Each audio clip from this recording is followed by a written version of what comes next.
Hello everyone, welcome to সঙ্গী সাথী পাঠশালা। আজকে আমরা DElEd part 2 session 2024-26 educational studies CC02 এর আমরা চ্যাপ্টার 3 ইতিমধ্যে শুরু করেছিলাম, শিখন শিক্ষার্থী এবং শিক্ষণ। এর আজকে আমরা 10 নম্বর পর্ব নিয়ে আলোচনা করব।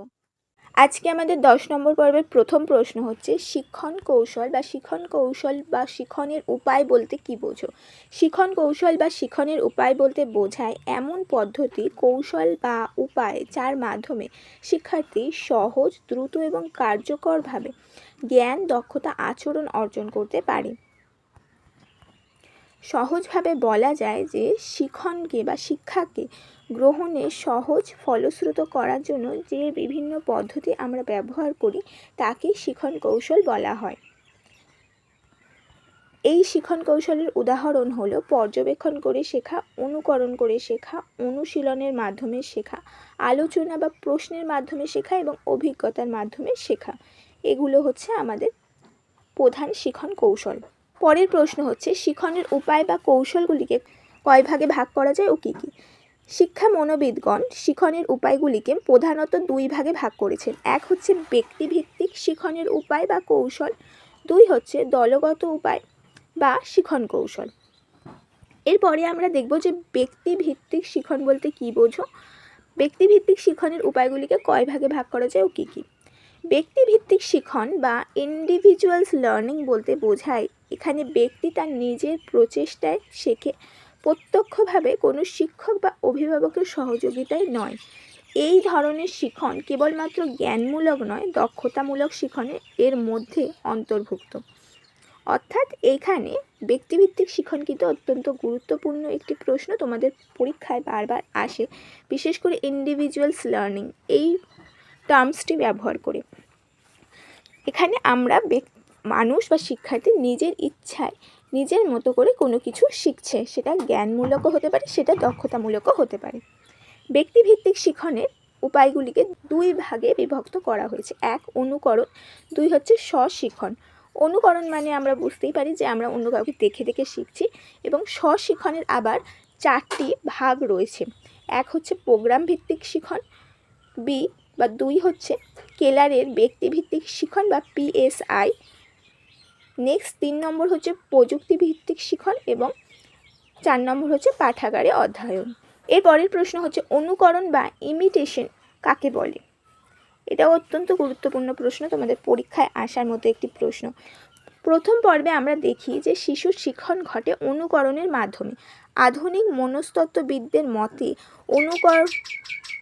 অনুকরণ যে কোনো সামাজিক জীবের মধ্যে দেখা যায়। এটি যুথিবদ্ধতার প্রবৃত্তি বা গ্র্যাগরিয়াস ইনস্টিংক্ট প্রবৃত্তিকে প্রকাশ করে। মনোবিদ রস অনুকরণকে যুথিবদ্ধতার ক্রিয়াগত দিক বলে উল্লেখ করেছেন। অনুকরণে শিক্ষণের সহজতম উপায় শিশুরাই যে কেবলমাত্র অনুকরণের মাধ্যমে শেখে তা নয়, সব বয়সের ব্যক্তিরাই অনুকরণের মাধ্যমে শেখে এবং সেটা সহজ হয়। নেক্সট প্রশ্ন হচ্ছে, যুথিবদ্ধতার প্রবৃত্তি বা গ্র্যাগরিয়াস ইনস্টিংক্ট বলতে কী বোঝো? যুথিবদ্ধতার প্রবৃত্তি বলতে মানুষের সেই স্বাভাবিক প্রবণতাকে বোঝায় যার কারণে মানুষ দলবদ্ধভাবে থাকে, অন্যদের সঙ্গে মেলামেশা করতে এবং সামাজিক সম্পর্ক গড়ে তুলতে আগ্রহী হয়। মানুষ একা থাকতে পছন্দ করে না, বরং সমাজের মধ্যে থেকে অন্যদের সঙ্গে যোগাযোগ ও সহযোগিতা রাখতে চায়। আধুনিক মনোবিজ্ঞানীদের মতে এই প্রবৃত্তির কারণে মানুষ অন্যদের আচরণ পর্যবেক্ষণ করে এবং তাদের অনুকরণ করে শেখে। শিশু প্রথমে বাবা মা, শিক্ষক বা আশেপাশের মানুষের কাজ, কথা বলার ধরন ও আচরণ অনুকরণ করে এবং বিভিন্ন বিষয় অনুকরণের মধ্যে দিয়ে তারা শেখে। মনোবিজ্ঞানী জেমস ডেভার রস বলেছেন যে অনুকরণ হলো যুথিবদ্ধতার প্রবৃত্তির একটি ক্রিয়াগত প্রকাশ, অর্থাৎ মানুষ সমাজের মধ্যে থাকতে গিয়ে স্বাভাবিকভাবেই অন্যদের আচরণ অনুকরণ করে এবং তার মাধ্যমে কিছু নতুন শেখে। সুতরাং বলা যায় যে যুথিবদ্ধতার প্রবৃত্তি মানুষের সামাজিক জীবনের একটি গুরুত্বপূর্ণ বৈশিষ্ট্য এবং এর মাধ্যমে অনুকরণ ভিত্তিকভাবে তারা শেখে।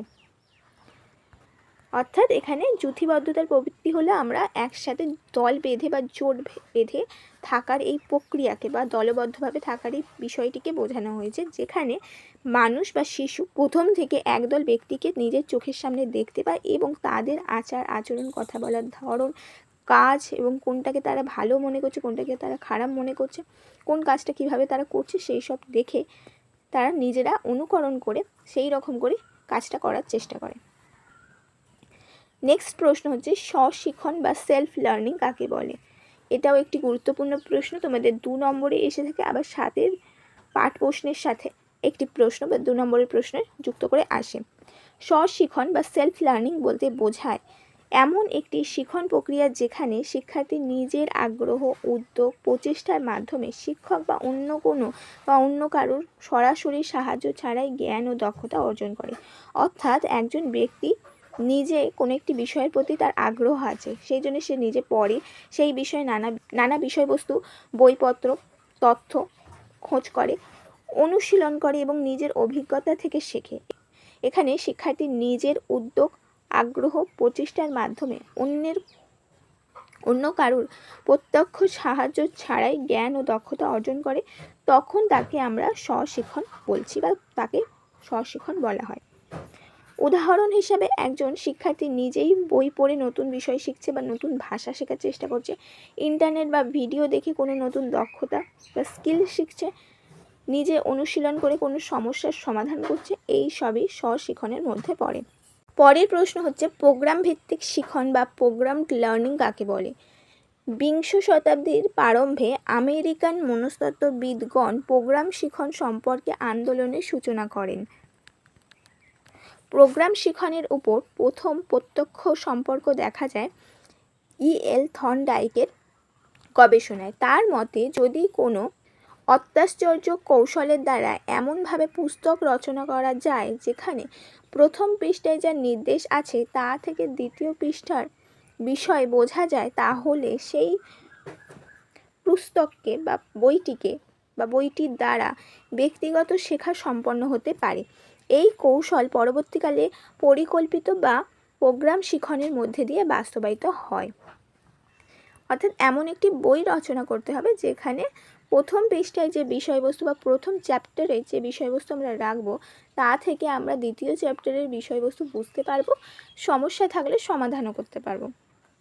এডগার ডেল এর মতে প্রোগ্রাম বা পরিকল্পিত শিখন হলো ধারাবাহিক ত্বরণ অনুযায়ী স্বশিক্ষণের কর্মসূচি, যার লক্ষ্য হলো নির্দিষ্ট আচরণ শিক্ষাকে নিশ্চিত করা। অর্থাৎ ধারাবাহিকভাবে রোজ একটু একটু করে এগিয়ে একটা নির্দিষ্ট আচরণকে শিখে ফেলা। স্মিথ অ্যান্ড মোরে 1962-তে পরিকল্পিত বা প্রোগ্রাম শিখনের সংজ্ঞা দিতে গিয়ে বলেছেন যে পরিকল্পিত পাঠদান হলো শিক্ষণীয় বিষয়কে ধারাবাহিকভাবে কতগুলো স্তরে বিন্যাস করা, সাধারণ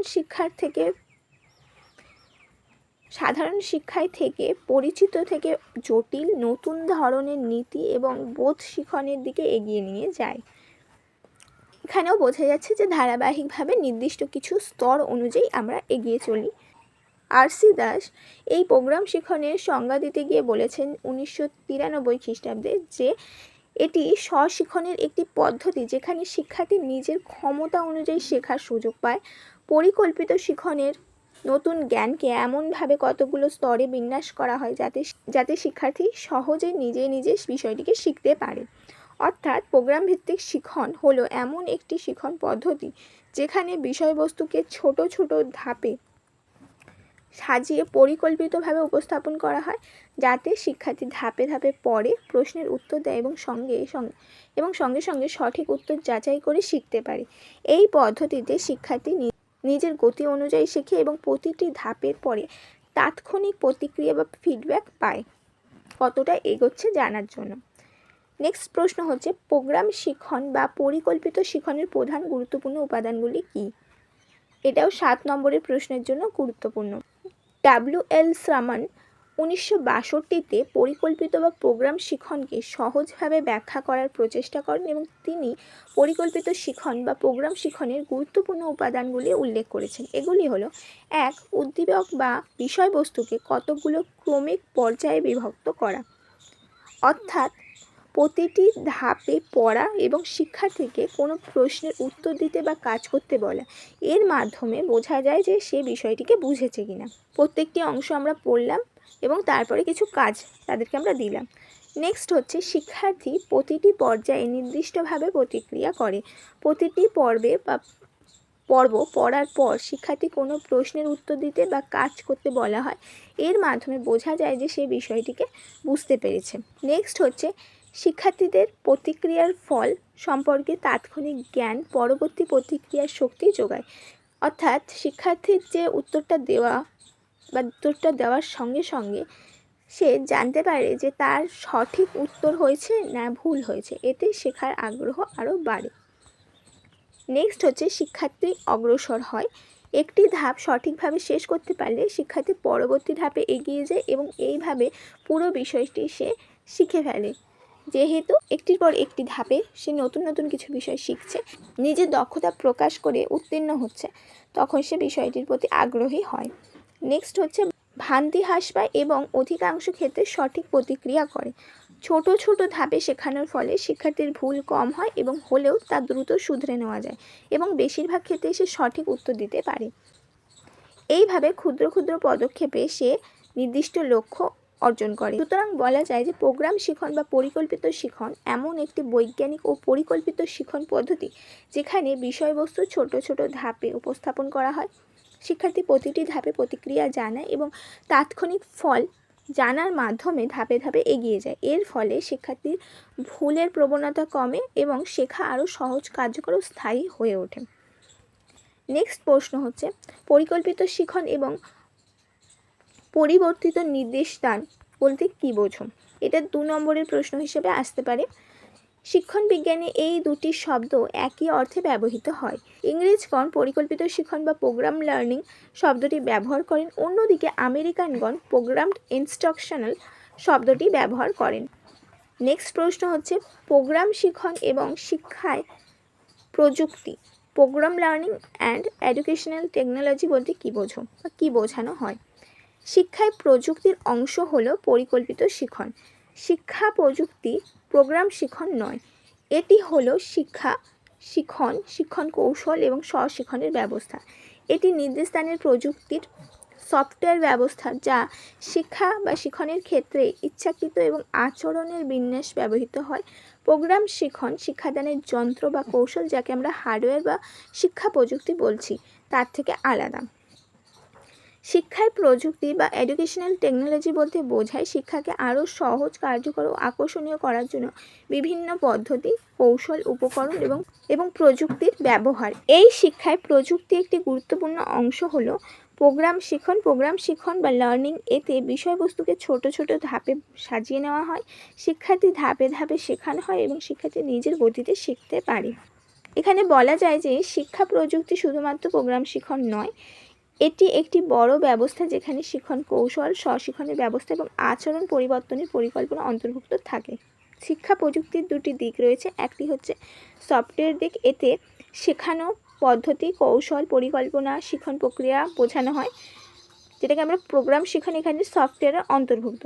এবং হার্ডওয়্যার, এবং এর মাধ্যমে শেখানো হয় যে যন্ত্র, উপকরণ, এডুকেশনাল টেকনোলজি। অর্থাৎ আমাদের প্রোগ্রাম শিক্ষণ হচ্ছে সফটওয়্যার, যেটার মধ্যে দিয়ে আমরা বিষয়বস্তু কিছু জানছি, শিখছি, এবং হার্ডওয়্যার, যেটার মাধ্যম করে আমরা সেটা বোঝার চেষ্টা করছি বা জানার চেষ্টা করছি। এই ছিল আমাদের গুরুত্বপূর্ণ বেশ কিছু প্রশ্ন। অবশ্যই এর আগের পর্বগুলো চ্যানেলে ভিজিট করে দেখে নিন।